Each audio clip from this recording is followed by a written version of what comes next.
Fala, torcida colorada e gurizada que se liga no canal. Vamos falar aí um pouco de Inter, esse dia importante aí de repercussão também de Nacional e Inter, mas também de projeção de alguns reforços, projeção para o jogo de domingo, que a gente vai fazer ainda mais para frente. Amanhã vai sair daí o vídeo do pré-jogo, amanhã ou domingo.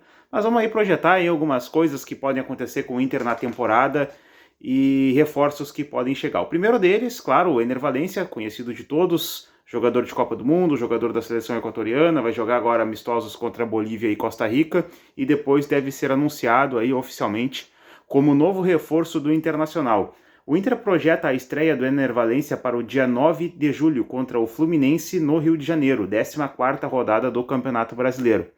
Né, o Inter, claro, o cara vai precisar passar por um período de descanso, né? Vai jogar aí, jogou toda a temporada, vai jogar agora o amistoso pela seleção equatoriana e depois vai descansar, claro, seria a sua pré-temporada, seria o seu descanso, as suas férias, né? E depois vai retomar, aí a gente sabe como é retomada de temporada, até para jogadores brasileiros e jogadores da Europa, que vai parar agora a temporada e vai recomeçar, recomeçaria depois, né? Então tem período de descanso, período de treino, preparação física. Então é uma adaptação que o Internacional e sua preparação física, sua comissão técnica vai precisar fazer com Ener Valencia. É muito importante, passa pela classificação pela Libertadores a chegada de mais reforços. Se tem a informação de que o Inter pode ir a cargo, botar uma carga maior de ímpeto, de dinheiro, né, ímpeto financeiro, na busca por reforços caso o Inter se classifique para a próxima fase da Libertadores. É muito importante, portanto, que o Inter se classifique. Ah, Henrique, mas do que adianta se reforçar se daqui a pouco pode ser eliminado lá na frente? Como tu falou, não temos grandes aspirações na Libertadores. É verdade, mas aí muda um pouco o patamar do time também, né? Já deixa de ser um time que não tem tanta possibilidade, passa a ser um time com reforços como Ener Valencia, o Arangues se readaptando, tendo opções, né, tendo Arangues, tendo o Alan Patrick, tendo Valencia, Pedro Henrique, Wanderson, enfim, vários jogadores, opções diferentes, e o Mano passa a ter opções no banco, passaria a ter opções no banco para mudar o jogo, né? É muito diferente, por exemplo, você ter um Wanderson no banco que até entrou muito mal no jogo contra o Nacional, mas é uma opção que tem para mudar o jogo. O próprio Pedro Henrique, o Luiz Adriano, uma característica diferente, vão precisar de centroavante alto, coloca o Luiz Adriano, passa o Ener Valencia para o lado, que é um jogador mais avançado. Ter um Arangues no banco é muito importante. Não entendi por que ele não jogou no Uruguai. Aquilo que eu já vinha falando em outros vídeos, não tem condições, não leva para lá. Mas enfim, águas passadas, né? Agora é olhar para frente. Depena tem uma lesão importante aí de um mês, né? Ele vai ficar parado aí por um mês. Provavelmente teremos aí a volta do Maurício, que já está parado há algum tempo, e aí tem essa parada de 10 dias. Então, acredito eu que na volta da data FIFA teremos a volta também do Maurício. Então, se a lesão, vamos fazer o cálculo, né? Se a lesão do DP é de 30 dias, nós temos esse jogo, ele vai perder, claro, o jogo contra o Vasco domingo no Beira-Rio. E aí tem 10 dias da parada da data FIFA, então a lesão dele, para nós, na prática, é 20, 25 dias, já que a gente perde ele nesse primeiro momento. É um jogador que entrou muito bem contra o Nacional do Uruguai, fazendo ali uma meiuca pela direita, muito bem, uma solução diferente do técnico Mano Menezes, mérito dele, que é uma inteligência até, né, ver pela característica do jogador alguma coisa que ele achava que precisava no time, colocou um jogador que não estava acostumado a jogar ali, fez um bom jogo, fez um bom primeiro tempo, depois, claro, no segundo tempo decaiu, entrou o Campanharo, mas foi uma grata surpresa ter por ali o Carlos de Pena.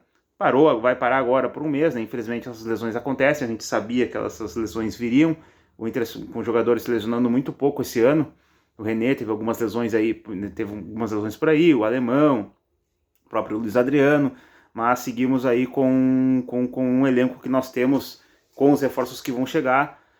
Acredito que, trocando agora um pouco de assunto, muda bastante o patamar, né, da nossa equipe, para ter outras aspirações. Eu quero fazer um debate com vocês muito importante sobre classificação para a Libertadores ou Sul-Americana. Porque, primeiro, ou o Inter fica em primeiro ou em terceiro. É muito provável que o Inter empatando, o Nacional não ganhe do Metropolitanos. Aliás, uma coisa não está relacionada à outra, né? Muito provavelmente o Nacional vença o Metropolitanos. Então, o Independiente Medellín vai fazer uma Copa do Mundo aqui no Beira-Rio para vencer, porque se tiver o empate, né? Não, na realidade com o empate eles se classificam, então eles vão fazer uma Copa do Mundo realmente, eles jogam pelo empate ou pela vitória, o empate já classifica eles para a próxima fase. E o Inter vai precisar vencer, claro, para ultrapassar o Independiente Medellín, ficar em primeiro no grupo e ter a sua classificação. Então o Inter só pode se classificar ficando na primeira colocação. Não seria de todo ruim, claro que a gente pensa sempre em classificação, sempre em vitória, falei isso no vídeo de ontem, não seria de todo ruim uma classificação para a Sul-Americana, uma desclassificação para a Libertadores, culminando com a classificação para a Sul-Americana, que o Inter não pode ficar em quarto, visto que o Metropolitano tem 0 pontos e não pode mais nos alcançar. Uma Sul-Americana, claro, o Inter teria mais chances, com um elenco reforçado, quem sabe aí não seja uma boa opção, né? Mas ano passado foi uma situação diferente, tínhamos a classificação para a Sul-Americana da primeira fase ainda, da primeira fase não, do Campeonato Brasileiro do outro ano ainda, então é uma situação diferente da que temos esse ano, né? Que seria uma terceira colocação e aí sim uma classificação, né? Que nós não gostaríamos para a Copa Sul-Americana. Uma chance desportiva um pouquinho maior de ir mais adiante e ter aí uma grande possibilidade de um título grande, um título internacional, que muita gente pensa que retomada de título no Brasil, pelo menos, tem que ser com o campeonato estadual. Aconteceu com o São Paulo, que ganhou o campeonato estadual, mas muita gente pensa, aqui no Rio Grande do Sul também principalmente, o Inter tem que voltar a ganhar gauchão. Claro, com certeza, temos que voltar a ganhar gauchão, não podemos deixar eles chegar muito perto, né? Mas um título de Sul-Americana, quem não gostaria também, né? Ainda mais na situação que o Inter tá, um título grande. Quem não gostaria de um título de Sul-Americana? É uma coisa a se pensar, né? Claro que eu vou torcer sempre pela vitória do Inter, né? Ainda mais num jogo de Libertadores, última fase, Beira-Rio, 7 da noite, um horário um pouquinho bom para alguns, ruim para outros de ir. É uma possibilidade aí boa, um horário bom para quem sai, né? E para quem sai do estádio, vai para a região metropolitana. Pelo menos para mim, por exemplo, seria um horário muito bom. Quem não quer, né? Ver o Inter vencer a Libertadores, se classificar. Só que na segunda fase pode pegar os adversários que, como o Inter só pode se classificar em primeiro, os adversários que ficariam em segundo podem ser Flamengo, pode ser Palmeiras, pode ser o Bolívar na altitude, caso o Palmeiras ultrapasse, pode ser Boca Juniors, pode ser Colo-Colo, um dos Atléticos, né, o Atlético Paranaense ou o Atlético Mineiro. Então vai ser uma segunda fase bastante complicada para quem ficar em primeiro, né? Visto que o Flamengo aí deu uma derrapada no começo, mas pode estar retomando agora também, mas não consegue ultrapassar o Racing ainda. Então é uma definição aí muito importante que nós temos para fazer das nossas competições, né, lá para frente, ultrapassando aí essa primeira fase de Libertadores. Será que teremos chance de ganhar a Libertadores com esses reforços? Acredito que com esses reforços muda o patamar e aí nós teríamos mais chance. Mas, né, Sul-Americana é também uma grande opção para nós. O Inter ainda tem a chance de contratação do João Pedro, colega ali do Ener Valencia no Fenerbahçe. Não acredito não lembro assim de ter visto pelo menos um clube liberar 2 jogadores para o mesmo clube. Ener Valencia é uma situação diferente de término de contrato, o João Pedro já tem um contrato um pouco maior, então seria uma contratação, um investimento aí do Inter.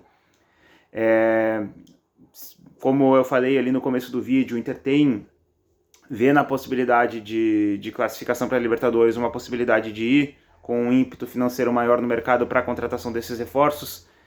Então, o João Pedro ele é reserva do Ener Valencia lá no Fenerbahçe, então é uma possibilidade aí de 2 jogadores que se conhecem, mas vai ter uma adaptação diferente. São 2 jogadores que vão vir do mercado de fora, tem um tempo de adaptação.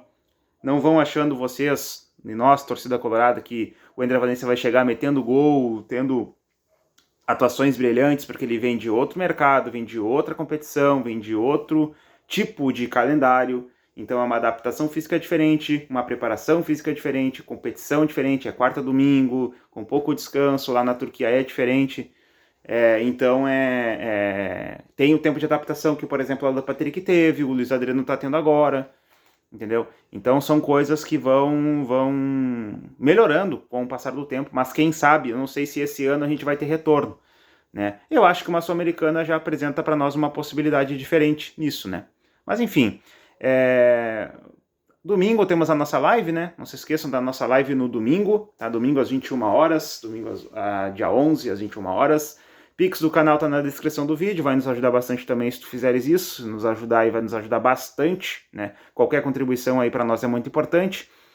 Te inscreve no canal, curte esse vídeo, compartilha os nossos conteúdos, aquele recadinho de sempre lá das redes sociais, Facebook, Twitter e Instagram, @hablamosgrenal, tá certo? Um abraço e até a próxima!